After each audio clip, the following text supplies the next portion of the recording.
சகரியா 2வது அதிகாரத்துக்கு திருப்புவோம். உட்கார்ந்த வண்ணமாகவே 1ஆம் வசனத்திலிருந்து 4ஆம் வசனம் முடிய எல்லாரும் சப்தமாய் வாசிப்போம். வாசியுங்கள். நான் என் கண்களை ஏறெடுத்து பார்த்தபோது இதோ தன் கையிலே அளவு நூல் பிடித்திருந்த ஒரு புருஷனை கண்டேன். நீர் எவ்விடத்துக்கு போகிறீர் என்று கேட்டேன். அதற்கு அவர், எருசலேமின் அகலம் இவ்வளவு என்றும் அதன் நீளம் இவ்வளவு என்றும் அறியும்படி அதை அளக்கிறதற்கு போகிறேன் என்றார். இதோ என்னோட பேசின தூதன் புறப்பட்ட போது வேறொரு தூதன் அவரை சந்திக்கும்படி புறப்பட்டு வந்தான். இவனை அவர் நோக்கி, நீ ஓடி இந்த வாலிபனிடத்தில் சொல்ல வேண்டியது என்னவென்றால், எருசலேம் தன் நடுவிலே கூடும் மனுஷரின் திரளினாலும் மிருக ஜீவன்களின் திரளினாலும் மதிலில்லாத பட்டணங்கள் போல் வாசஸ்தலமாகும். கர்த்தருக்கு மகிமை உண்டாவதாக. இன்றைக்கு சபையிலே அநேகம் வாலிபர்களை பார்க்கிறேன், வாலிப பிள்ளைகளை பார்க்கிறேன். உங்களை அன்போடு வரவேற்கிறேன். இன்றைக்கு என்னுடைய செய்தியின் தலைப்பு, வாலிபனே உனக்கு சொல்ல வேண்டிய வார்த்தை. ஒரு ஆமேன் சொல்லலாமா? இப்போ தான் வாலிபெல்லாம் கவனித்து கேட்பாங்கன்னு நினைக்கிறேன். பாஸ்டர் யாருக்கோ பிரசவம் பண்ணான்னு நினைக்க வேண்டாம். இன்றைக்கு வரக்கூடிய வார்த்தை, வாலிபனே உனக்கு சொல்ல வேண்டிய வார்த்தை. வேறு வார்த்தை சொன்னால், சகோதரா சகோதரி உனக்கு சொல்ல வேண்டிய வார்த்தை. பக்கத்தில் சொல்லுவாங்க, உங்களுக்குன்னு இன்னைக்கு ஆண்டவர் வார்த்தை அனுப்பியிருக்கிறார். சகரியா 2:4 அப்படி சொல்லுகிறது, வாலிபனே அவனுக்கு போய் சொல்லுனார். ஆகவே தான் இன்றைக்கு உங்களுக்கு சொல்ல ஆண்டு அந்த வார்த்தை அனுப்பியிருக்கிறார். சகரியாவின் புத்தகம் ஒரு தரிசனத்தின் புத்தகம். எத்தனை தரிசனங்கள் இருக்கிறதுன்னு சொன்னோம்? அப்பா, ஒரு சிலருக்கு தான் ஞாபகம், மற்றவங்களாம் இப்படி பார்க்குறாங்க. 8 தரிசனம். எல்லாம் சொல்லுங்கள், 8 தரிசனங்கள். ஆகவே கடந்த சில வாரங்களாக முதல் 2 தரிசனங்களை 1வது அதிகாரத்திலிருந்து சொன்னேன்.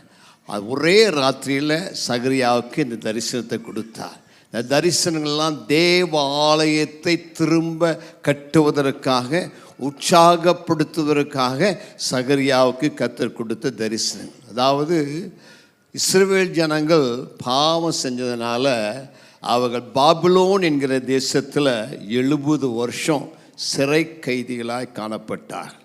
அதற்கு பிறகு தேவன் மனம் இறங்கி அவள் பாபிலோனின் சிறையிருப்பிலிருந்து திரும்ப எருசலேமுக்கு வரும்படியாக அவளுக்கு உதவி செய்தார். இப்போ எருசலேமுக்கு வந்தால், எருசலேமில் மிக முக்கியமான தேவாலயம். இந்த தேவாலயம் இடிக்கப்பட்டு பாழாய் கிடக்கிறது. இப்போ அந்த பாழாய் கிடந்த அந்த ஆலயத்தை திரும்ப கட்ட ஜனங்களை உற்சாகப்படுத்துகிறார். பாபிலோன்லேருந்து எல்லாருமே வரல, ஒரு 50,000 பேர் தான் வந்தாங்க. அந்த 50,000 பேர் ஆண்டவர் ஆலயத்தை கட்டு என்று உற்சாகப்படுத்துகிறார். இந்த ஆலயத்தை கட்ட முடியாதபடி பல தடைகள், எதிர்ப்புகள், பிரச்சனைகள், பண பற்றாக்குறைகள் காணப்பட்டது. அப்போ தான் ஆண்டவர் சகரியா ஆகாய் என்கிற தீர்க்கதரிசிகளை எழுப்பி அவளுக்கு தீர்க்க தரிசன வார்த்தைகளை கொடுத்து, தரிசனத்தை கொடுத்து ஆலயத்தை கட்ட உற்சாகப்படுத்துகிறார். நாமும் கூட நம்முடைய புதிய ஆலயத்தை கட்ட ஆயத்தமாக இருக்கிறோம். நல்லா கைகளை உயர்த்தி ஹல்லேலூயா சொல்லலாமா? அவை சகரியாவுக்கு சொன்ன தேவனுடைய தீர்க்க தரிசன வார்த்தைகள் நமக்கும் பொருந்தக்கூடிய வார்த்தைகளாக இருக்கிறது. ஆகவே அந்த வார்த்தைகள் மூலமாய் நாம் உற்சாகப்படுத்தப்படுவோம். முதலாவது தரிசனம் சகரியா 1:11 பார்க்கிறோம். மிருது செடிகளுக்கு நடுவே நின்ற ஒரு தேவதூதன். மிருது செடி என்பது சபை அடையாளம். அது ஒரு பள்ளத்தாக்கில் இருந்த ஒரு செடி. சோர்வான நேரத்தில், தனிமையாக இருக்கிற நேரத்தில் தேவன் அந்த சகரியாவுக்கு தரிசனமாகி, சகரியா பயப்படாத, நான் உனக்கு நல்ல வார்த்தை வைத்திருக்கிறேன். சகரியா 1:16 படி, எருசலேமின் மேல் மீண்டும் அளவு நூல் பிடிக்கப்படும், எருசலேம் கட்டப்படும், என் ஜனங்கள் நன்மையினால் நிரம்பியிருப்பார்கள், அவளை ஆசீர்வதிப்பேன், அவளை தைரியமாக இருக்க சொல்லு, சிறையிலிருந்து வந்தோன்னு சொல்லி சோர்ந்து போக வேண்டாம், அவளை தைரியப்படுத்துன்னு சொல்லி நம்பிக்கையான, ஆறுதலான, ஆசீர்வாதமான வார்த்தைகளை சொல்லி உற்சாகப்படுத்துகிறார். 2வது தரிசனம் 4 கொம்பு, 4 கார்பெண்டர்ஸ், 4 தச்சர்களை பற்றிய ஒரு தரிசனம். சகரியா சொப்பனத்தில் பார்க்கும்போது திடீர்னு 4 கொம்பை பார்க்கலாம். என்னன்னு கேட்கலாம், இந்த கொம்புகள் இஸ்ரவேலுக்கு எதிராய், இஸ்ரவேலை சிதறடிக்க வந்த கொம்புகள். உடனே தேவன் 4 தொழிலாளிகளை எழுப்பி அந்த 4 கொம்புகளை சிதறடித்து ஜெயத்தை தருகிறார். பக்கத்தில் பார்த்து சொல்ல, உங்களுக்கு எதிராக எந்த கொம்பன் வந்தாலும் அந்த கொம்பன்களுக்கு மேலாக இயேசு நமக்கு இரட்சணிய கொம்பாக இருக்கிறார். எனக்கு வருகிற தடைகள், எதிர்ப்புகள், பிரச்சனைகள் எல்லாவற்றையும் முறியடித்து உங்களுக்கு ஜெயம் தருவார். அது 2வது தரிசனம். இப்போ 3வது தரிசனம் சகரியா 2வது அதிகாரம் 1ஆம் வசனத்தை மீண்டும் வாசிங்க. நான் என் கண்களை ஏறெடுத்து பார்த்தபோது இதோ தன் கையிலே அளவு நூல் பிடித்திருந்த ஒரு புருஷனை கண்டேன். இந்த 3வது தரிசனம் கையில் அளவு நூல், அதாவது இந்த கட்டடத்தை கட்டுறவங்க எல்லாம் ஒரு டேப் வச்சுருப்பாங்கல்ல, ஒரு அளவு நூல். ஸோ 3வது தரிசனம் அளவு நூல் பிடித்திருக்கிற ஒரு வாலிபனை பார்க்கிறார். அதுதான் இந்த தரிசனம். ஸோ இந்த 3வது தரிசனத்தில் இன்றைக்கி உங்களுக்கு 3 காரியங்களை ஞாபகப்படுத்துகிறேன். பேனா வச்சுருந்தீங்கன்னா, நோட் புக் வச்சுருந்தீங்கன்னா எழுதி கொள்ளுங்க. இந்த தரிசனத்தினுடைய 3 காரியங்கள். 1வது, மதில்கள் இல்லை ஆனால் மகிமை உண்டு. என்னங்க? மதில்கள் இல்லை ஆனால் மகிமை உண்டு. 2வது குறிப்பு, வாலிபனே பாபிலோனிலிருந்து உன்னை விடுவித்துக்கொள், அப்பொழுது நீ மகிமையை காண்பாய். பாபிலோனிலிருந்து உன்னை விடுவித்துக்கொள், அப்பொழுது நீ மகிமையை காண்பாய்.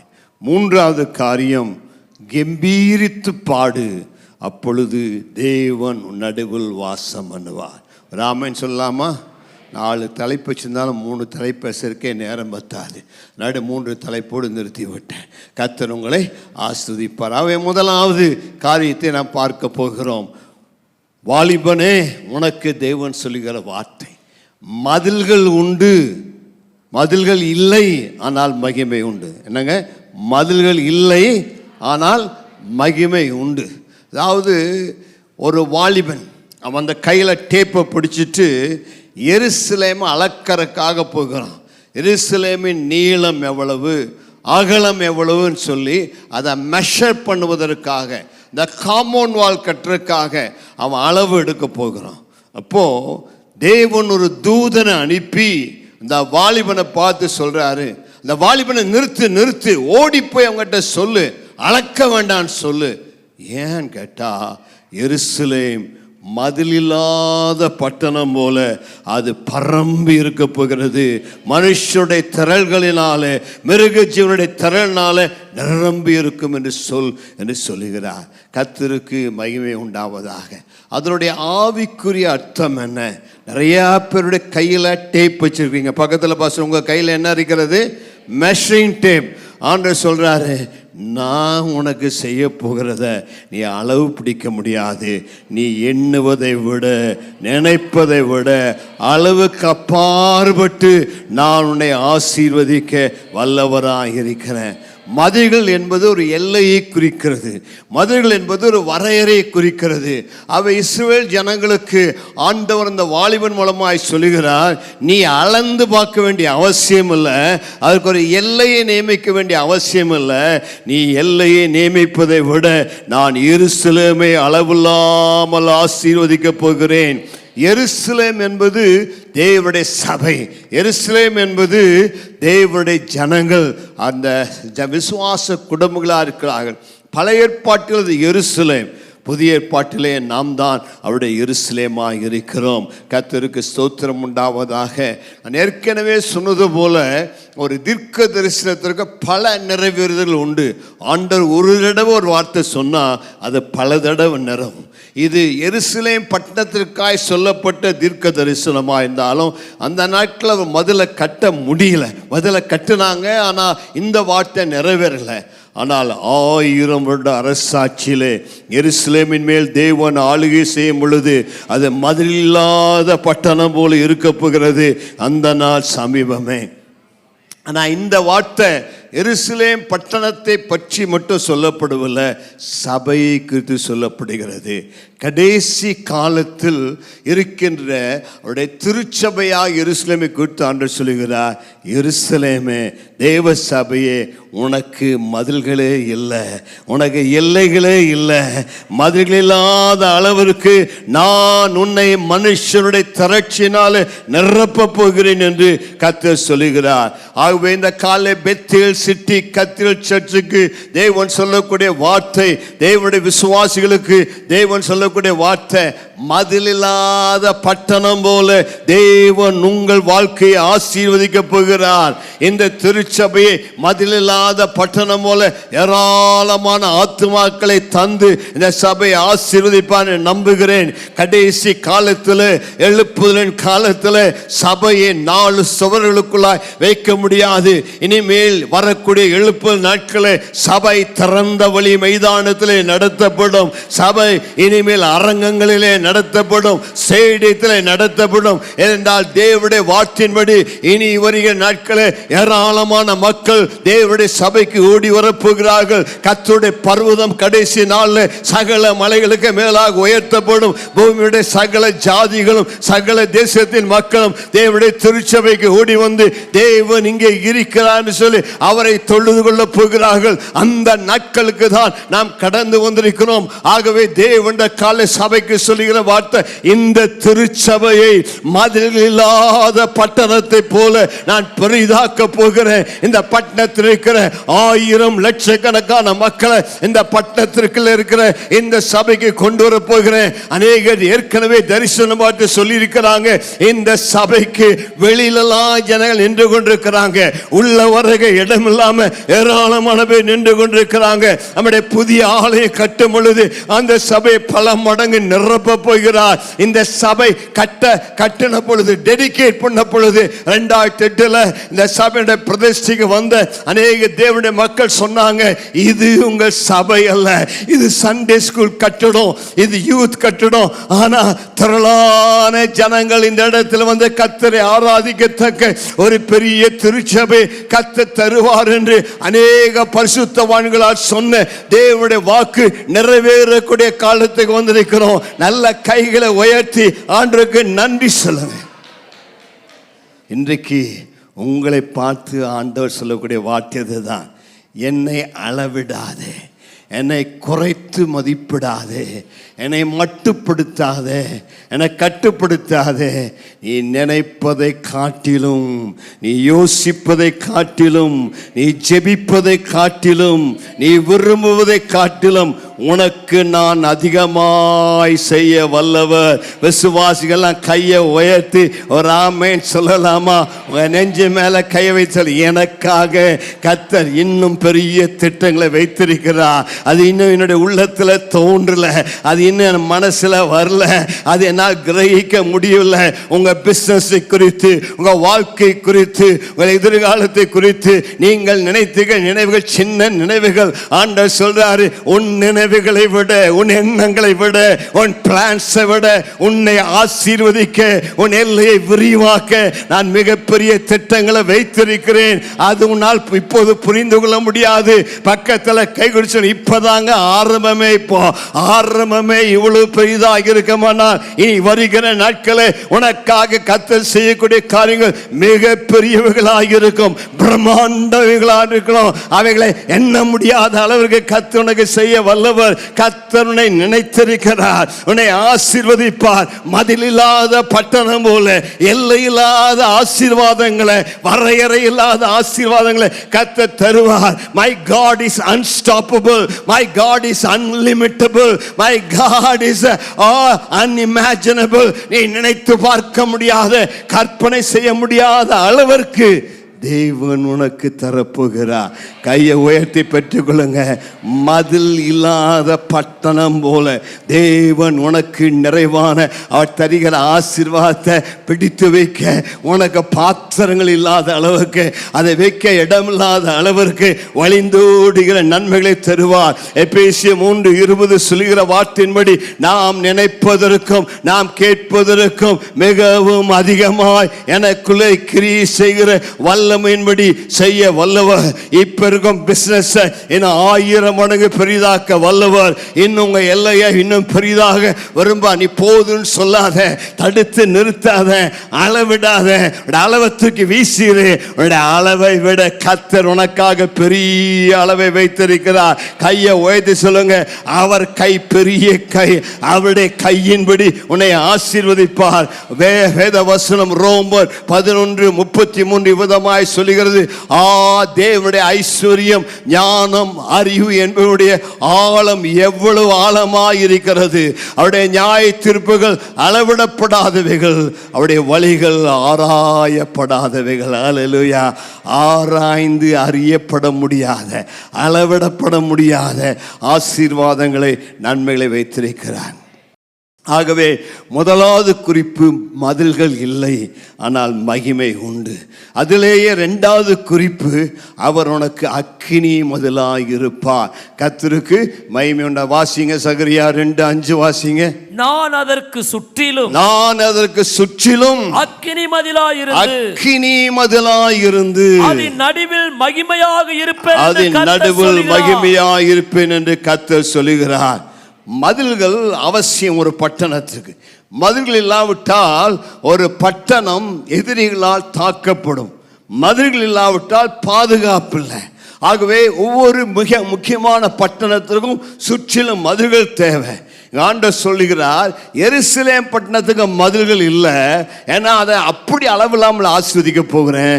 பிறகு சொல்றார், நானே அதற்கு அக்கினி மதிலாய் இருக்க போகிறேன். நல்லா கையை உயர்த்தி ஒரு ஆமேன்னு சொல்லுங்களேன். நல்லா கையை அசைத்து சொல்லுங்க, ஆண்டவரே நீர் என் வாழ்வில் அக்கினி மதிலாய் இருப்பதற்காக உமக்கு ஸ்தோத்திரம் சொல்லுங்க. நீ செக்யூரிட்டி கார்டை வைக்க வேண்டாம், கூர்க்காவை வைக்க வேண்டாம், உன் வீட்டை சுற்றிலும் வேற எந்த பாதுகாப்பு உனக்கு வேண்டாம். ஆண்டவர் சொல்ல, நீ என்னை நம்பினாய் அல்லவா பிள்ளை, உன்னை சுற்றிலும் இன்றிலிருந்து நான் ஒரு அக்கினி மதிலை போட போகிறேன். நீ போகும்போதும் வரும்போதும், உன் பிள்ளைகள் ஸ்கூலுக்கு போகும்போதும், நீ வேலைக்கு போகும்போதும், நான் உனக்கு அக்கினி மதிலாய் இருந்து உன்னை சுற்றிலும் பாதுகாக்க வல்லவராய் இருக்கிறேன். உன் குடும்பத்தை சுற்றிலும் அக்கினி மதிலாய் இருப்பேன்.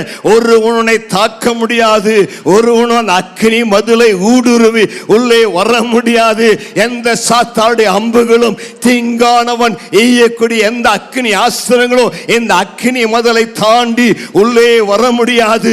செக்யூரிட்டி தாண்டி திருடன் வரலாம். எப்பேற்பட்ட காரியத்தை மதில வச்சிருந்தால் திருடன் வரலாம். ஆனால் என் தேவன் உன்னை சுற்றிலும் ஒரு அக்கினி மதிலை வைத்திருக்கப்படினால எந்த அந்தகார சக்திகளோ, மந்திரவாத சக்திகளோ, பில்லி சுனிய சக்திகளோ, எந்த விதமான சாத்தானுடைய வல்லமைகளோ உன்னுடைய குடும்பத்தை, உன் பிள்ளைகளை, உன் ஜாபை, உன் வேலையை, உனக்கு உண்டான எதையும் தாக்க முடியாது.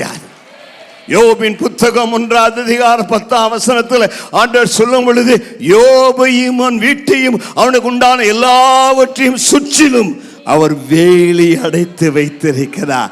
பக்கத்திற்கு கை கொடுத்த, உன்னை சுற்றிலும் ஒரு வேலி இருக்குதுங்க, உன்னை சுற்றிலும் ஒரு வேலி இருக்கிறது.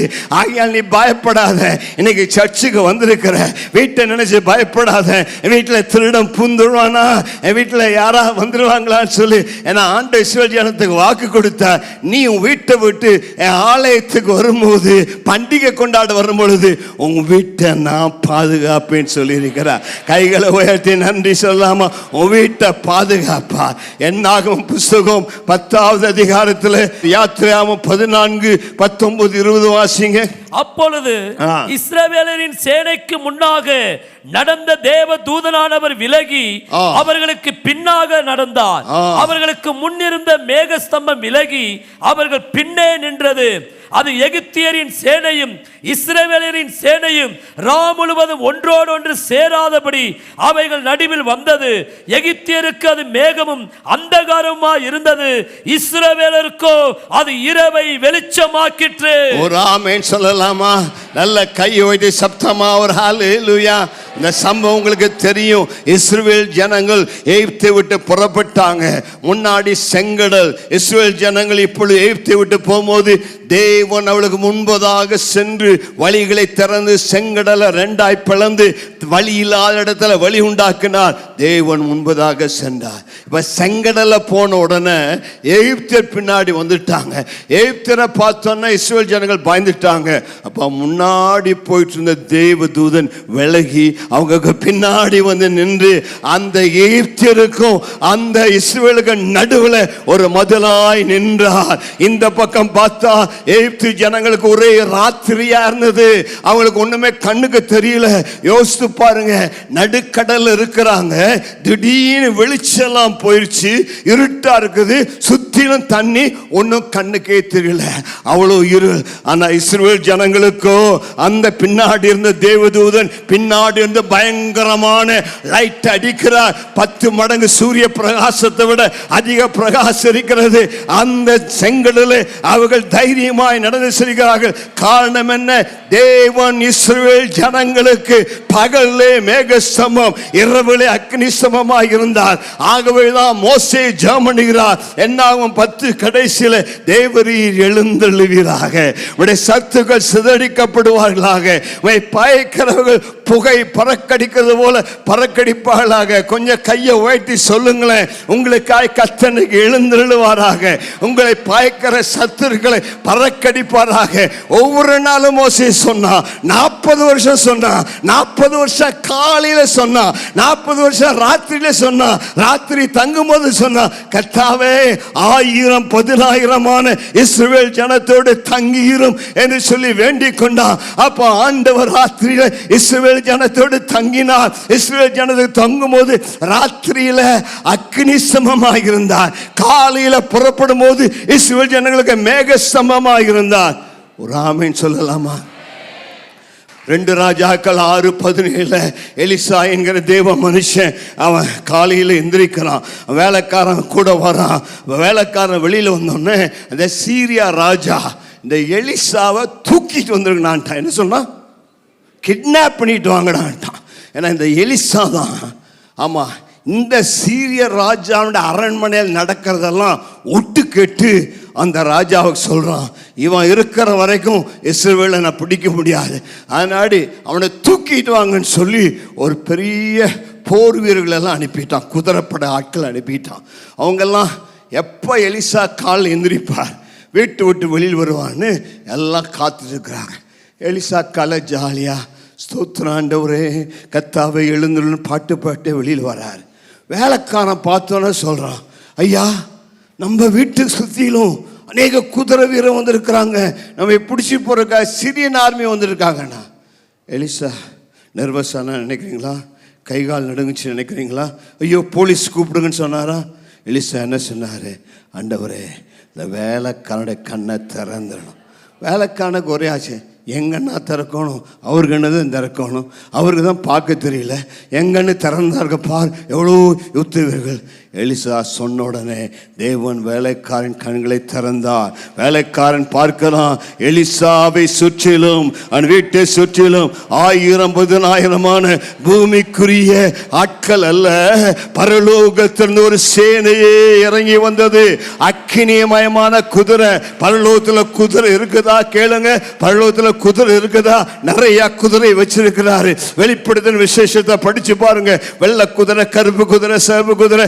ஆமா, எலிசாவை பார்க்கறதுக்காக சாதாரண குதிரையில் ஃபயரி சாரியட், அக்னிமயமான குதிரைகள் அவனை சுற்றி இறங்கியது. அவங்களுக்கு கண்மயக்கத்தை உண்டு பண்ணி கர்த்தர் ஜெயத்தை கொடுத்தார். ஒரு ஆமென் சொல்லலாமா? கர்த்தர் உன்னை சுற்றிலும் அக்னி மதிலாய் இருப்பார். 5ஆம் வசனத்தை மீண்டும் வாசிங்க.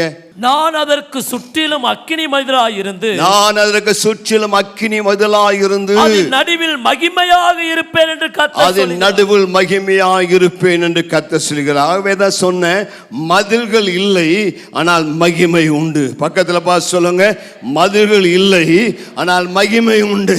மதில் இல்லை, இந்த அக்கினி மதிலை யாரும் பார்க்க முடியாது. அக்கினி மதில் யாரும் காணாவிட்டாலும் அது அக்கினி மதில். எத்தனையோ முறை எங்க வீட்டை சுற்றிலும் ஆண்டு அக்கினி மதிலாக இருந்திருக்கிறார். பல அனுபவங்களை சொல்ல முடியும், நேரம் இல்லை, ஆகியால் கடந்து செல்கிறேன். அக்கினி மதிலாக இருந்து வெளியே அக்கினி மதில், உள்ளே மகிமை. ஒரு ஆமேன் சொல்லுங்க. பக்கத்தில் கைகூடி சொல்லுங்க, வெளியில் அக்கினி உள்ள மகிமை. ஹல்லேலூயா. மதில்கள் இல்லை, ஆனால் மகிமை உண்டு. மகிமை உள்ளவங்கெல்லாம் கையை உயர்த்து ஹல்லேலூயா சொல்லுங்க. மகிமை என்றால் என்ன? மகிமை என்றால் தேவ பிரசன்னம். மகிமை என்றால் கர்த்தருடைய ஆவியானவர். மகிமை என்றால் தேவனுடைய ஐஸ்வர்யம். மகிமை என்றால் தேவனுடைய பிரசன்னத்தின் வல்லமை. ஒவ்வொரு நாள் காலில் எழுந்து ஆவியிலே நிரம்பும் பொழுது மகிமை உன்னை நிரப்புகிறது. 2 Corinthians 3:18 சொல்லுகிறது, ஆவியாயிருக்கிற அந்த கர்த்தராலே நான் மகிமையின் மேலே மகிமை அடைந்து அவர் சாயலாக நான் மறுரூபமாகிறேன். நல்ல 2 நிமிடங்கள் ஆவியிலே நிறைந்து அந்நிய பாஷையில பேசுங்க. எப்பொழுதெல்லாம் உங்க வீட்டில் காலையில் எழுந்து நல்ல அந்நிய பாஷையில பேசுகிறோம், அப்பொழுது அந்த மகிமையை கண்ணாடியிலே காண்கிறது போல கண்டு ஆவியாயிருக்கிற அந்த கர்த்தரால் அந்த சாயலாகத்தானே மகிமையின் மேலே மகிமை அடைந்து உன் மேல் ஒரு மகிமை இறங்கி வருகிறது. உனக்கு ஒரு மதில் தேவையில்லை. உனக்கு ஆவியானவரே மதிலாயிருக்கிறார். ஆவியானவரே அக்கினி மதிலாயிருக்கிறார். அவருடைய மகிமையினால் நிரப்புவார், ஞானத்தினால் நிரப்புவார், அறிவினால் நிரப்புவார், ஐஸ்வரியத்தினால் நிரப்புவார். ஒவ்வொரு நாள் கால் எழுந்து அந்த மகிமையில நிரம்பும் பொழுது இன்றைக்கு என்ன செய்வேன் என்று கற்றுக் கொடுப்பார். நீ போக வேண்டிய வழியை காண்பிப்பார், அடைபட்ட வழிகளை திறப்பார், புதிய வழிகளை காண்பிப்பார். மகனே, நான் உன்னோடு இருக்கிறேன், இன்னைக்கு என்ன மகிமையினால் நிரப்புவேன் சொல்லுகிறார். வாலிபனே, உனக்கு வருகிற வார்த்தை, மகிமையால் நிரம்பினாயா? மகிமையை பெற்றிருக்கிறாயா? இன்னைக்கு அந்த மகிமை தேடி வருகிறது. எழும்பி பிரகாசி, நொழி வந்தது, கர்த்தருடைய மகிமை உன்மேல் உதித்தது, தேவ மகிமை மேல் இறங்கி வருகிறது. நீ மரித்தோரை விட்டு எழுந்திரு, அப்பொழுது கர்த்தருடைய பிரகாசிக்க பண்ணுவார். மகிமை உன்னை தேடி வருகிறது. அந்த மகிமையால் நிரப்பப்பட வேண்டும். மோசேயினுடைய ஜெபம் அதுதான். ஆண்டவரே, உம்முடைய மகிமை எனக்கு காண்பீங்க, வேற ஒன்றும் எனக்கு வேண்டாம், உம்முடைய மகிமையால் நிரப்புங்க. மதில்கள் இல்லை, ஆனால் மகிமை உண்டு. நிறைய பேருக்கு மதில்கள் இருக்கிறது, ஆனால் மகிமை இல்லை. எது வேண்டும்? மதில்களா மகிமையா? பக்கத்தில் பார்த்துக்கலாம், மதில்களா மகிமையா? எனக்கு 1000 செக்யூரிட்டி இருந்தும் மகிமை இல்லைன்னா பிரயோஜனம் இல்லை. எனக்கு மதில்கள் அல்ல, எனக்கு அவருடைய மகிமை தான் தேவை. அவருடைய மகிமை மதில்கள் இல்லாத பட்டணம் போல கர்த்தர் ஆசீர்வதிப்பா. பொறாமை, எரிச்சல் எது வந்தாலும் அது உன்னை தாக்காது, உன்னை பாதுகாப்பா. நேரம் இப்பவே ஓடிச்சு. 2வது, வாலிபனே, உன்னை பாபிலோனிலிருந்து விடுவித்துக்கொள், பிற்பாடு மகிமை உண்டாகும். ஒரு ஆமென் சொல்லலாமா?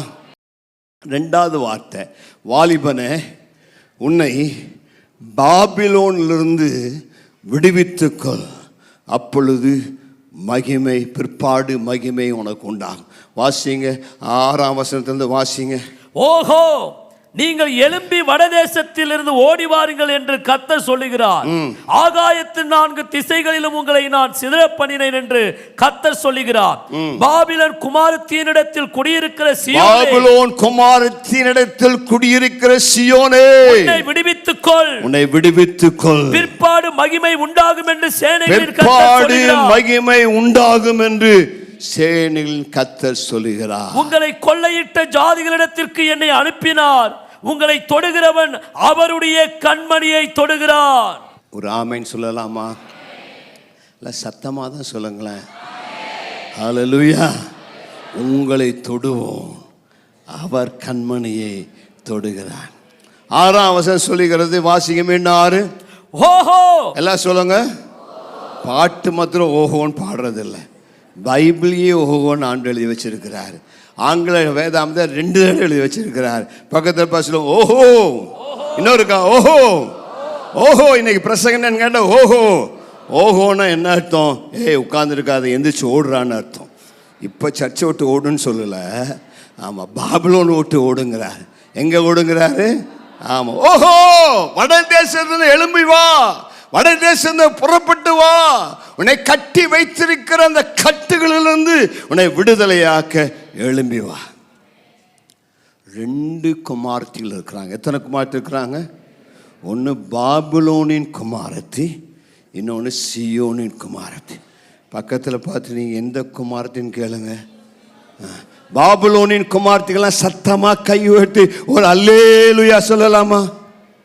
பாருங்க எத்தனை கைகள் உயர்கிறது. ரெண்டு கலாச்சாரம் இருக்கிறது. ஒன்று பாபிலோனின் கலாச்சாரம், இன்னொன்று பரலோக கலாச்சாரம். ஆமாம், நேற்று போன வாரத்தில் ஒரு பாஸ்டர் சொன்னார், பாஸ்டர் நீங்கள் ரொம்ப வருஷத்துக்கு முன்னாடி ஈரோட்டில் வந்து பிரசங்கம் பண்ணீங்க, நான் மறக்கவே முடியலைனார். என்ன பிரசங்கம்னு கேட்டான். இது பாபிலோனிய கலாச்சாரமா நீ பரலோக கலாச்சாரத்தில் வாழ்கிறாயான்னு வாலிபில் பார்த்து கேட்டீங்கன்னு. எனக்கே இந்த பிரசங்கம் மறந்துச்சு. அவர் சொன்னப்புறம் தான் ஞாபகமே வந்துச்சு. இன்றைக்கி அந்த பிரசங்கம் ஞாபகத்தில் வருகிறது. பக்கத்தில் பார்த்து கேளுங்க, பாபிலோனிய கலாச்சாரத்தில் வாழ்கிறாயா அல்லது பரலோக கலாச்சாரத்தில் வாழ்கிறாயா? பாபிலோனிய கலாச்சாரத்தில் வாழ்கிறவர்கள் எல்லாரும் சத்தமாக கையை உயர்த்தி ஒரு அல்லேலூயா சொல்லலாமா? ஆமாம், ஒன்று ரெண்டு வாழ்ந்து தான் இருக்கிறாங்க. நீ அதை விட்டு வெளியே வர வேண்டும். பாபிலோன் உலகத்திற்கு அடையாளம், பாபிலோன் பாவத்திற்கு அடையாளம், பாபிலோன் பிசாசுக்கு அடையாளம். பாபிலோன் ஆரம்பத்திலிருந்தே தேவனுக்கு எதிராக நிற்கிறவன். ஆதியாமம் 6ஆம் அதிகாரத்திலே பாபிலோன் ஆரம்பிக்கிறது. ஆதியாமம் 6 நிம்ரோத் தேவனுக்கு விரோதமாய் கலகம் பண்ணினான். ஆதியாமம் 11ஆம் அதிகாரத்திலே பாபிலோன் கோபுரத்தை கட்டி தேவனுக்கு விரோதமாய் எழுப்பினார்கள். பாபிலோன் என்றாலே எப்பொழுதும் உலக பிரகாரமான காரியங்கள், வேத வசனத்துக்கு எதிரான கலாச்சாரங்கள், தேவன் விரும்புவதற்கு தேவன் அருவருக்கக்கூடிய காரியங்களை செய்கிற கலாச்சாரம். வேதாமம் 2 கலாச்சார புத்தகம். ஒரு பக்கத்தில் பாபிலோனின் கலாச்சாரம், இன்னொரு பக்கத்தில் எருசலேமின் கலாச்சாரம். Bible is a tale of two cities. One is Jerusalem, one is Babylon. வேதாகமம் 2 புத்தகங்களின் பட்டணம். ஆரம்பத்திலிருந்த எருசலேம் பட்டணத்தையும் பாபிலோன் பட்டணத்தையும் பார்க்கிறோம். ஆதியாகமத்திலிருந்து வெளிப்படுத்தல் வரைக்கும் வெளிப்படுத்தின விசேஷத்திலும் நீங்கள் பாபிலோனையும் பார்க்கலாம், எருசலேமையும் பார்க்கலாம். வெளிப்படுத்தல் 17-18 பாபிலோனுடைய முடிவை குறித்து சொல்லப்படுகிறது. வெளிப்படுத்தல் 21-22 பரம எருசலேம் தேவனிடத்திலிருந்து அலங்கரிக்கப்பட்ட மனவாட்டியா இறங்கி வருகிறது. நீ அழிந்து போகிற பாபிலோனுக்கு சொந்தமாயிருக்கிறாயா அல்லது மனவாட்டியா அலங்கரிக்கப்பட்டு இறங்கி வருகிற எருசலேமுக்கு நீ சொந்தமாயிருக்கிறாயா? பாபிலோனின் கலாச்சாரம் ரெண்டும் ஒன்றுக்கொன்று எதிரானவைகள். தானியேல் பாபிலோனில் வாழ்ந்தான். பாபிலோனில் வாழ்ந்தாலும் பாபிலோனின் கலாச்சாரத்துக்கு அவன் உட்படவில்லை. பாபிலோனின் கலாச்சாரம் தன்னை தீட்டுப்படுத்தாதபடிக்கு தன்னை பரிசுத்தமாய் காத்து கொண்டான். தானியேல் 1:8 வாசியுங்கள். தானியேல் ராஜாவின் போச்சனத்தினாலும் அவர் பானம் பண்ணும் திராட்சை ரசத்தினாலும் தன்னை தீட்டுப்படுத்தல் ஆகாதென்று தன் இருதயத்தில் தீர்மானம் பண்ணிக்கொண்டு தன்னை தீட்டுப்படுத்தாதபடிக்கு பிரதானிகளின் தலைவனிடத்தில் வேண்டிக் கொண்டார். ஒரு ஆமென் சொல்லலாமா? தானியேல் பாபிலோனில் வாழ்ந்தாலும் பாபிலோனின் கலாச்சாரம் அவனை தீட்டுப்படுத்த அனுமதிக்கவில்லை. நான் உலகத்தில் வாழ்ந்தாலும் உலகத்தானை போல அல்ல. நான் உலகத்தில் வாழ்ந்தாலும் ஒரு வேறு பிரிக்கப்பட்ட வாழ்க்கை வாழ்கிறேன். உலகத்தானை போல நான் பேசி, உலகத்தானை போல நான் ஏளனம் பண்ணி, உலகத்தாரை போல நான் வாழ விரும்பவில்லை. பாபிலோனின் கலாச்சாரம் என்னை பிடிக்க முடியாது. என்றால் நான் தேவனுக்காக பிரித்தெடுக்கப்பட்டவன், தேவனுக்காக பரிசுத்தமாய் வாழ்கிறவன். எல்லாரையும் போல பேச எனக்கு உரிமை உண்டு. எல்லாரையும் போல குடிக்க, வெறிக்க, பாட்டிக்கு போக, தவறான வாழ்க்கை நடத்த எனக்கு உரிமை உண்டு. ஆனாலும் நான் தேவனுக்கு பிரியமானவனாய் வாழ்கிறேன். ஆண்டவருடைய வார்த்தை சொல்லுகிறது, உலகத்தின் வேஷம் கடந்து போகிறது, உலகத்திலும் அதில் உள்ளவைகளும் அன்பு கூறாதிருங்கள் என்றால் கடந்து போகிறது. இப்பிரபஞ்சத்துக்கு ஒத்த வேஷம் தெரியாமல் தேவனுடைய நன்மையும் பிரியமும் பரிபூர்ணமான சித்தம் என்னதென்று பகுத்தறியத்தக்கதாக உங்கள் மனம் புதிதாவதனாலே மர்வமாய் மாறுங்கள். 2 குமார்த்தி, பாபிலோனின் குமார்த்தி, சியோனின் குமாரத்தி. நீ பாபிலோனின் குமார்த்தியா சியோனின் குமார்த்தியா? பாபிலோன் குமாரத்தியே, நீ பாபிலோன் விடுவித்துக்கொள். அப்பொழுது மகிமை உன்னை தேடி வரும். உன்னுடைய மகிமை நீ இழந்து போயிட்டமா? ஏன்னா நீ பாபிலோனில் வாழ்கிறாய். பாபிலோனை தீட்டுப்படுத்த இடம் கொடுத்து விட்டாய். பாருங்க, தானியேல், சாத்ராக், மேஷாக், அபேத்நேகோ பாபிலோனில் வாழ்ந்தாலும் பாபிலோனுடைய விக்கிரகங்கள், பாபிலோனுடைய மது, பாபிலோனுடைய பெண்கள் இந்த தானியேலையும் நண்பர்களை தீட்டுப்படுத்த இடம் கொடுக்கவில்லை. மது, மாது, இன்னும் மற்ற காரியங்கள் அவனை தீட்டுப்படுத்த இடம் கொடுக்கவில்லை. ஆகவே தான் அவளை சிங்கக்கெபியில் போட்ட பொழுது, அக்னி சூளையில் போட்ட பொழுது மகிமை வெளிப்பட்டது. கைகளை உயர்த்தி ராமேன்னு சொல்லலாமா?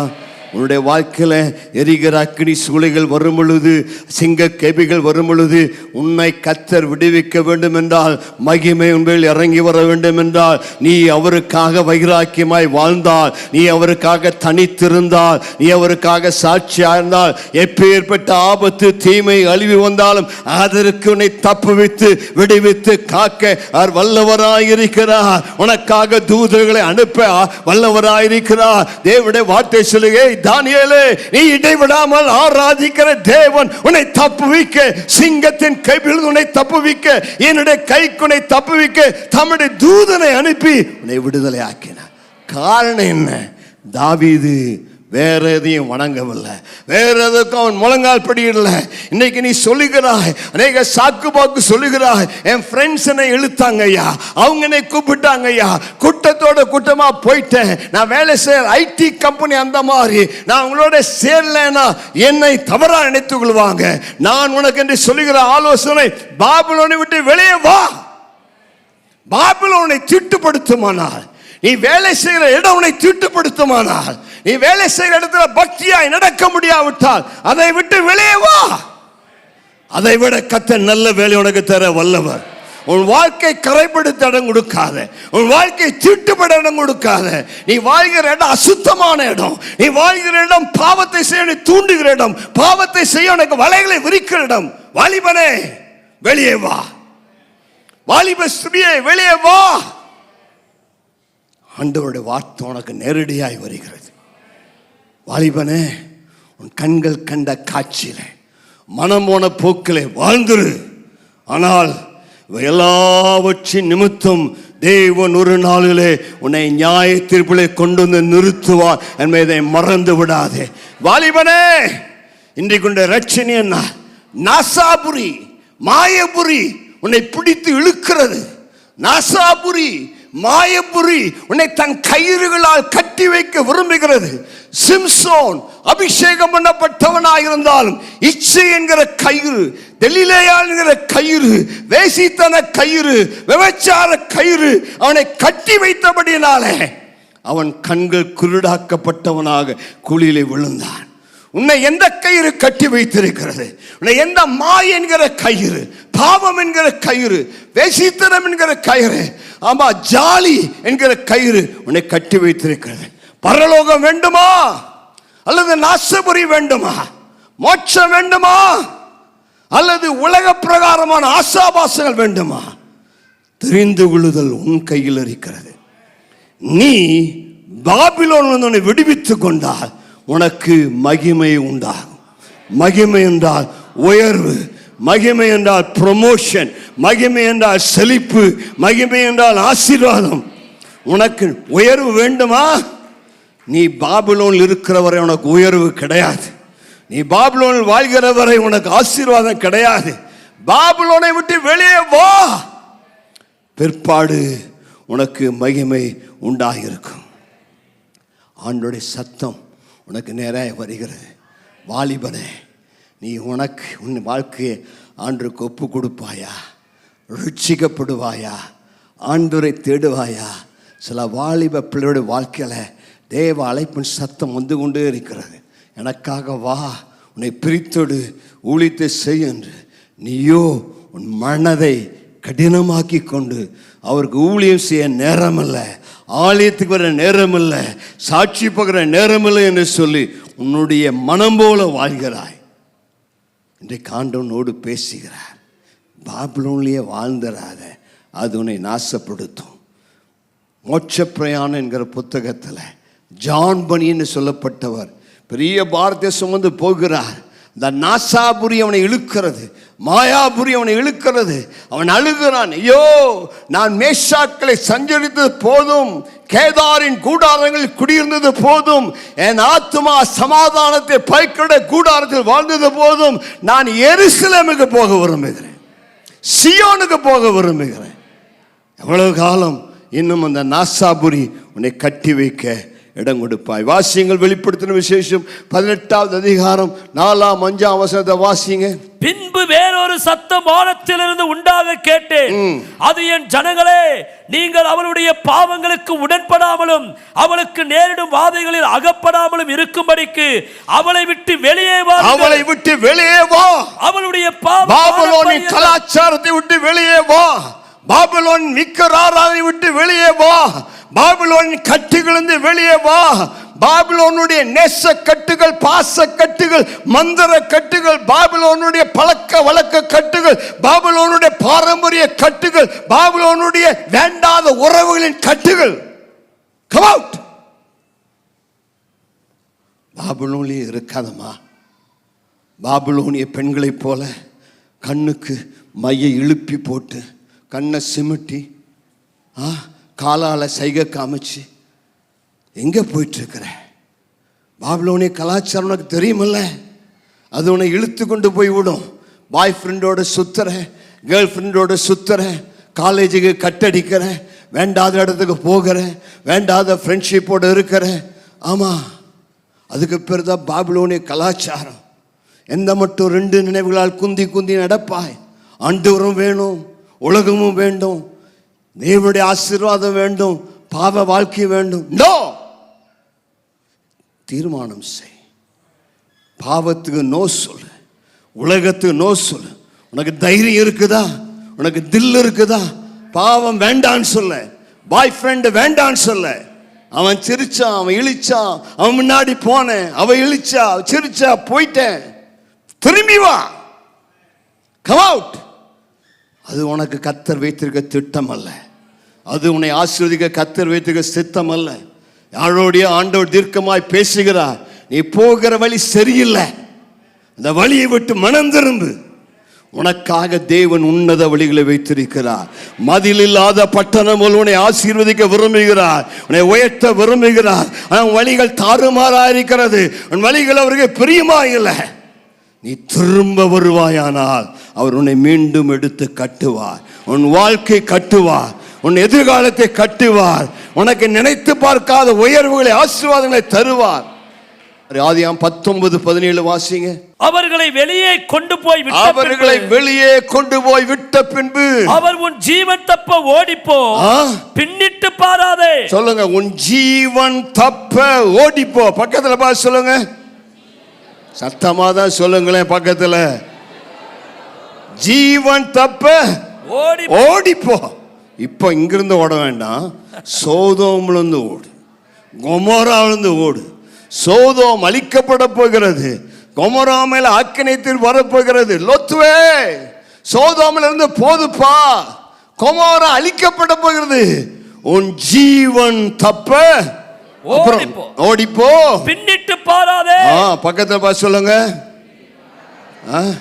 ஏங்க அடிக்கடி பின்னாடி பாக்குறீங்க? ஒரு மாதிரி சைடா பாக்குறீங்க?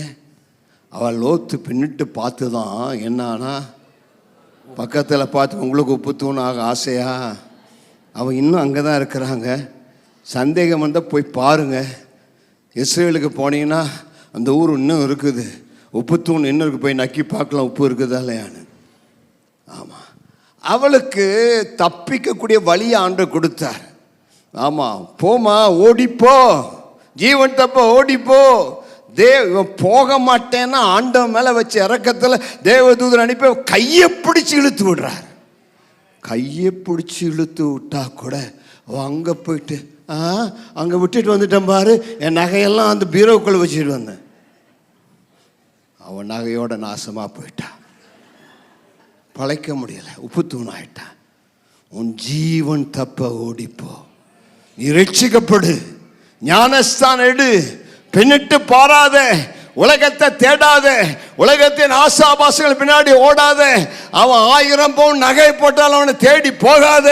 உனக்கு தேவை இயேசு, உனக்கு தேவை ரட்சிப்பு, உனக்கு தேவை பரலோகம். நீ மனம் திரும்பி அவரிடத்தில் வர வேண்டும். இந்த உலகம் உன்னுடைய நித்தியம் அல்ல, இயேசு உனக்கு நித்தியத்தை தருகிறார்.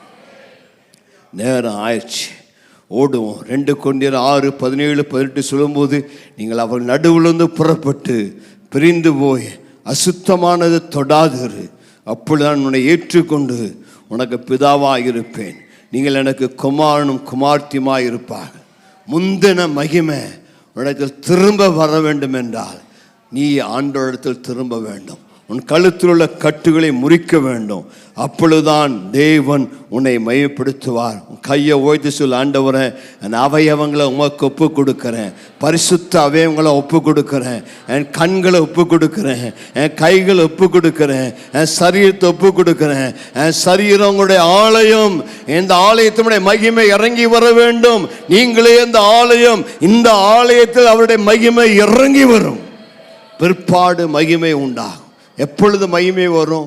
பாபிலோனை விட்டு வெளியே வந்தால், சியோன் குமாரத்தி பாபிலோன் கட்டுகளை அவிழ்த்தால் மகிமை உன்னை தேடி வரும். அதுதான் தேவன் உங்களுக்கு சொல்லக்கூடிய வார்த்தை. முதலாவது காரியம், மதில்கள் இல்லை, ஆனால் மகிமை உண்டு. 2வது காரியம், வாலிபனே பாபிலோனை விட்டு வெளியே வா, அப்பொழுது கர்த்தர் உன்னை மகிமைப்படுத்துவார். ஆமென் சொல்லலாமா? 3வது, சியோன் குமாரத்தியே கம்பீரித்து பாடு, அப்பொழுது தேவன் உன் நடுவில் வாசமாயிருக்கிறார். ஒரு ஆமென் சொல்லலாமா? சியோன் குமாரங்கள்லாம் கையை உயர்த்தி ஒரு ஹல்லேலூயா சொல்லுங்க. நல்ல சத்தமா இன்னொரு ஹல்லேலூயா சொல்லலாமா?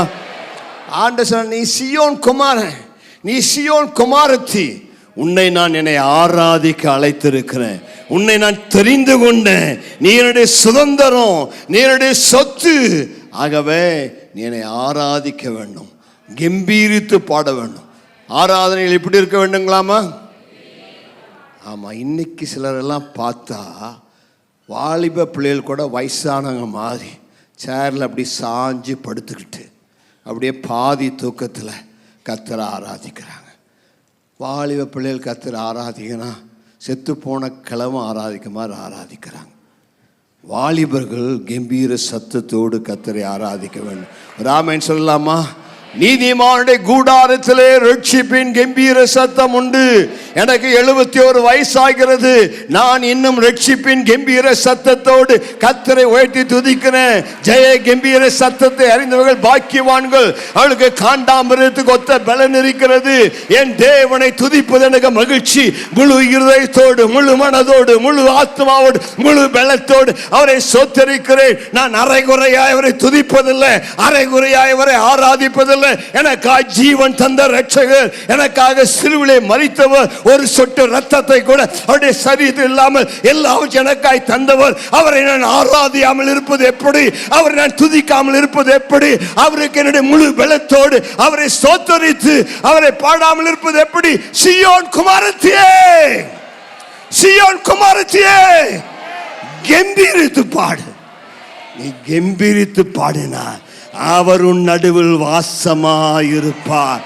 ஏங்க உங்க வீட்டில் ஒரு வாசம் பண்ணல? நீ அவரை பாடுறதில்ல, நீ அவரை ஆராதிக்கிறதில்ல, நீ அவரை துதிக்கிறதில்ல. உன் வீட்டில் துதியின் சத்தம் இல்லை, உன் வீட்டில் பாடல் இல்லை, உன் வீட்டில் ஆராதனை சத்தம் இல்லை. அதனால உன் வீட்டை விட்டு வெளியே இருக்கிறார். எந்த வீட்டில் துதியின் சத்தம் இருக்கிறதோ, நீதிமானுடைய கூடாரத்தில் ரட்சிப்பின் கம்பீர சத்தம். ஹல்லேலூயா. அவன் வீட்டில் அழுகையின் சத்தம் அல்ல, அவன் வீட்டில் சண்டையின் சத்தம் அல்ல, அவன் வீட்டில் துயரத்தின் சத்தம் அல்ல, அவனுடைய வீட்டில் கம்பீரத்தின் சத்தம். ஓராமா ஷகாரா பாதியா. நல்லா வீட்டில் துதிமா, நல்லா வீட்டில் ஸ்தோத்திரம் பண்ணு. எப்போதும் வீட்டில் துதி எழும்பட்டும், வீட்டில் ஸ்தோத்திரம் எழும்பட்டும். கர்த்தரை நான் எக்காலத்திலும் ஸ்தோத்தரிப்பேன், அவர் துதி எப்போது என் வாயில் இருக்கும். கர்த்தரை துதிப்பேன். எக்காலத்தில் துதிக்கும் போது அவர் என்னுடைய தீமையை நன்மையாய் மாற்றுவார், என்னுடைய சோதனை ஜெயமாய் மாற்றுவார், என்னுடைய வேதனை மாற்றுவார், என்னுடைய கண்ணீரை மாற்றுவார், என் புலம்பல மாற்றுவார், என்னுடைய புலம்பல ஆனந்த களிப்பாய் மாற்றுவார், இரட்ட கலைந்து போட்டு துதியினால் அவரை ஸ்தோத்திரிப்பேன். சீயோன் குமாரத்தியே, கர்த்தரை துதித்து பாடு, கர்த்தரை மகிழ்ந்து பாடு. வெளிப்படுத்தல் 21:3 விதமாய் சொல்லி வாசிங்க. மேலும் பரலோகத்திலிருந்து உண்டான ஒரு பெரும் சத்தத்தை கேட்டேன். அது இதோ மனுஷர்களிடத்திலே தேவனுடைய வாசஸ்தலம் இருக்கிறது. மனுஷரிடத்தில் தேவனுடைய வாசஸ்தலம் இருக்கிறது. அவர்களிடத்திலே அவர் வாசமாயிருப்பார். அவர்களும் அவருடைய ஜனங்களாயிருப்பார்கள். தேவன் தாமே அவர்களோட கூட இருந்து அவர்களுடைய தேவனாயிருப்பார். தேவன் தாமே அவர்களோடு இருந்து அவருடைய தேவனாயிருப்பார். கைகளை உயர்த்தி ஒரு ஆமென் சொல்லலாமா? சொல்ல. இதோ மனுஷரின் மத்தியில் தேவாதி தேவன் வாசம் செய்கிறாரு. நல்ல கைகளை அசைத்து சொல்லுங்க. எங்க நடுவில் வாசம் பண்ணுங்க ஐயா, எங்க வீட்டில் வாசம் பண்ணுங்க ஐயா, எங்களோடு கூட வாசம் பண்ணுங்க ஆண்டவரே. we want your presence, we love your presence. உம்முடைய பிரசன்னத்தை தவிர வேற ஒன்றும் வேண்டாயா. இதோ மனுஷரின் மத்தியில் தேவாதி தேவன் வாசம் பண்ணுகிறாரு. சேரக்கூடாத ஒளியில் வாசம் பண்ணுகிற மகத்துவம் நிறைந்த தேவன், வானம் எனக்கு சிங்காசனம் சொல்லுகிற தேவன், அவருடைய வாஞ்சியெல்லாம் அம்மா ஐயா உங்க நடுவில் வாசம் பண்ண விரும்புகிறார். உங்க உள்ளத்துல வாசம் பண்ண விரும்புகிறார். உங்க வீட்டில் வாசம் பண்ண விரும்புகிறார். நான் அவர்கள் நடுவே உலாவி அவர்கள் தேவனாய் இருப்பேன். அவளின் ஜனமாய் இருப்பாங்க.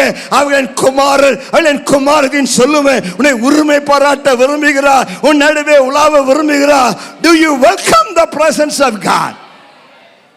வாஞ்சையெல்லாம் அப்பா எப்போ வருவீங்க, என்னோடு தங்கி இருங்க, என் வீட்டில் உலாவுங்க.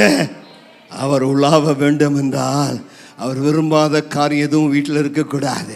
அவர் விரும்பாத வேண்டாத புத்தகங்கள் வேண்டாத காரியங்கள் வீட்டில் இருந்தால் அவர் உலாவ மாட்டார். நான் பரிசுத்தம் உள்ள தேவன், பரிசுத்த ஜனத்தின் நடுவில் எழுந்தெழுகிறவர், பரிசுத்த ஜனத்தின் நடுவில் உலாவுகிற கர்த்தர். அவர் விரும்புகிறதும் வீட்டில் இருக்கமானா அவர் உன் வீட்டில் உலாவுவார், உன்னோட தங்கி இருப்பார், உன்னோட பேசுவார், அவர் சத்தத்தினை கேட்பாய், அவருக்கு நான் பலிபீடத்தை கட்டுவாய், அவர் அங்கே வந்து உன்னை ஆசீர்வதிப்பார். உன் நடுவில் ஒரு வாசமாக இருக்கிறாரா? உன் வீட்டில் அவர் தங்கியிருக்கிறாரா? அவருடைய சத்தத்தை கேட்கிறாயா? நல்ல கையை உயர்த்தி 2 நிமிடங்கள் அந்நிய பாஷையில் பேசிக்கலுங்க. அப்பா I love your presence God, I love your presence Lord. ஞாயிற்றுக்கிழமை ஆலயத்தில் வந்து ஆராதிப்பதல்ல, ஒவ்வொரு நாளும் ஆராதிக்க வேண்டாப்பா. இருதயம் உமக்காய் ஏங்குகிறது, என் உள்ள உமக்காய் ஏங்குகிறது. எப்போ உங்க சமூகத்தில் வருவேன், எப்போ உங்களை நோக்கி கூப்பிடுவேன். அப்பா I love you Jesus, I love you. என் உள்ள உமக்காய் ஏங்கி தவிக்கிறது. உன்னுடைய சத்தத்தை கேட்க வாஞ்சையா இருக்கிற மனாதூராமா ஷக்கலா. உன்னோட ஒரு உலாவ விரும்புகிறார் பிரதர், உன்னோட வாசம் பண்ண விரும்புகிறார், உன்னோட ஐக்கியப்பட விரும்புகிறார். ஓ ராமா ஹந்தானாமா, நீ அவன் நடுவே வாசம் பண்ணினா அவன் தேவனாயிருப்பார். தேவன் உலாவாரானால் திரளான ஜனங்கள் உன்னிடம் ஓடி வருவார்கள். அவள் ஓடி வந்து உன்னை பார்த்து சொல்லுவாங்க, தேவன் உன்னோடு இருக்கிறார் என்பதை நாங்கள் கண்டு கொண்டோம். நான் உன்னோட சர்ச்சுக்கு வரோம். ஏன் இன்னைக்கு உன்னோட ஒருத்தரும் சர்ச்சுக்கு வரல? ஆண்டவரோடு உலாவதை மற்றவங்க பார்க்கல. நீ ஆண்டவரோடு நடப்பதை ஜனங்கள் கண்டால் உன்னோடு கூட அநேகர் அவரை தேடி அவருடைய ஆலயத்துக்கு வருவாங்க. உனக்கு செய்கிற நன்மைகளை பார்க்கிற பிரஜாதி மக்கள் அவரை தேடி ஓடி வருவார்கள். கர்த்தருக்கு மகிமை உண்டாவதாக. கடைசியாக செப்பனியான் புத்தகம் 3வது அதிகாரம் 14ஆம் வசனத்திலிருந்து 17ஆம் வசனம் முடிய வாசித்து செபிப்போம். சீயோன் குமாரத்தியே, சீயோன் குமாரத்தியே, கெம்பீரித்து பாடு, கெம்பீரித்து பாடு. இஸ்ரவேலரே, இஸ்ரவேலே, ஆர்ப்பரியுங்கள், ஆர்ப்பரி. எருசலேம் குமாரத்தியே, எருசலேம் குமாரத்தியே, நீ முழு இருதயத்தோடு மகிழ்ந்து களிகூரு, நீ முழு இருதயத்தோடு மகிழ்ந்து களிகூரு. 5 நன்மைகளை சொல்றாரு. நீ கர்த்தரை ஆராதித்தீனா முதலாவது அவர் உன் ஆக்கினைகளை அகற்றுவார். நல்ல கையை உயர்த்தி சொல்லுங்க, ஆண்டவரே நான் உங்களை ஆராதிக்கும் போது எனக்கு விரோதமாக இருக்க கையெழுத்தை கொலைத்து போடுவீர், எனக்கு விரோதமாக இருக்க ஆக்கினைகளை அகற்றுவீர். இயேசுவின் நாமத்தினால எனக்கு எதிராய் சாத்தான் கொண்டு வந்திருக்கிற எல்லா ஆக்கினைகள் நியாய தீர்ப்புகள் முழுவதும் நீங்குவதாக. இரண்டாவது சொல்லுகிறார், உன் சத்துருக்களை விலக்கினார். உன் சத்துருக்களை விலக்கினார். நீ கர்த்தரை ஆராதித்தினா உன் சத்துருக்கள் ஒரு வழியாய் அவர்கள் 7 வழியாய் ஓடிப்போவாக. உன்னை விரோதிக்கிற சத்துருக்களை காண மாட்டாய். அவள் இல்பொருள் அவரே சத்துருக்களை விலக்கி விடுவார். உனக்கு விரோதமாய் இவர்கள் எல்லா சத்துருக்களும் விலகி ஓடி போவாங்க. மூன்றாவது, இஸ்ரவேலின் ராஜாவாகிய கர்த்தர் உன் நடுவில் இருக்கிறார். இஸ்ரவேலின் ராஜாவாகிய கர்த்தர் உன் நடுவில் இருக்கிறார். இனி தீங்கை காணாதிருப்பாய். பக்கத்தில் பார்த்து சொல்லுங்க, ராஜா உன் நடுவில் இருக்கிறார். சொல்லுங்க, ராஜா உன் நடுவில் இருக்கிறார். பக்கத்தில் பார்த்து, இனி தீங்க காண மாட்டீர்கள். இனி தீங்கை காணாதபடி தீங்குக்கு கர்த்தர் உங்களை விலக்கி பாதுகாப்பா. 4வது வாசிங்க, அந்நாளிலே எருசலேமை பார்த்து பயப்படாது என்றும் சியோனை பார்த்து உன் கைகளை தளர விடாது என்று சொல்லப்படும். பக்கத்துக்கு கையை பிடிச்சி தூக்கி எழுந்து நிலுங்க பார்க்கலாம். சொல்லுங்க, ஆண்டவர் இன்னைக்கு உன் வலது கையை பிடிச்சு உன்னை பார்த்து சொல்றார், பயப்படாதுன்னு சொல்றாரு. உன் கையை தளர விடாது என்று சொல்லுகிறார். சோர்ந்து போகாது என்று சொல்லுகிறார். நல்ல கையை உயர்த்தி ஆண்டுக்கு நன்றி சொல்லலாமா? இன்றைக்கு இஸ்ரவேலின் சர்வ வல்லமையுள்ள தேவனாகிய கர்த்தர் உன் நடுவில் வாசமா இருக்கிறவர் உன் வலது கரத்தை பிடித்து சொல்றாரு, உனக்கு இருக்கக்கூடிய எதிர்காலத்தை குறித்து பயப்படாத, உன் கைகளை தளர விடாத, உன்னை உற்சாகப்படுத்துகிறவர், உன்னை பலப்படுத்துகிறவர் அவர் உன் நடுவில் இருக்கிறார். கடைசியாக அவர் வல்லமையுள்ளவர், அவர் ரட்சிக்கிறவர். உன் பேரில் சந்தோஷமாய் மகிழ்ந்து அவருடைய அன்பின் நிமித்தம் உன்னோடு கூட தங்கி இருப்பார். அவர் உன் பேரில் கம்பீரமாய் களி கூறுவார். இன்னைக்கு உன்னுடைய வாழ்வில் கம்பீர சத்தம் எழும்புவதாக, துதியின் சத்தம் எழும்புவதாக, ஆர்ப்பரிப்பின் சத்தம் எழும்புவதாக. உன் நடுவிலே ஒரு வாசமாயிருக்கிறார். நீதான் அவருக்கு பங்கு, நீதான் அவருக்கு சுதந்திரம். நல்ல கைகளை தட்டி சில நிமிடங்கள் அவரை ஆராதனை செய்து நாம் அவருக்கு நன்றி செலுத்துவோம். நல்ல வர்ஷிப் பண்ணுங்க, நல்ல ஆவிலே நிறைந்து நல்ல அந்நிய பாஷைகளை பேசி ரீபாலா ரமாலா ராமா ஷேகே ரகாபாலா ரமாதுனா மராபாலா. வல்லமை வல்லமை வல்லமை வல்லமை வல்லமை. அபிஷேகம் இறங்குகிறது, அபிஷேகம் இறங்குகிறது, மகிமை இறங்குகிறது, மகிமை இறங்குகிறது. மகிமையை பெற்றுக்கொள். நல்ல நல்ல கரங்களை தட்டி ஆர்ப்பரிப்போமா? கம்பீர சத்தம் முழங்கட்டும். கர்த்தர் உங்கள் வாழ்விலே ஜெய கொடியை நாட்டி விடுவார். ஷபலரபதியந்தோ ரின்னலரமஹஸ்யன்னலரமா. வாயிலிருந்து துதி ஸ்தோத்திரம். உமக்கு மகிமை ஆண்டவரே. நீர் ஒருவரே ராஜா, நீர் ஒருவரே தேவன், நீர் ஒருவரே பெரியவர். நீர் எங்களுக்கு அக்கினி மதிலா இருப்பதற்காக நன்றி ஆண்டவரே.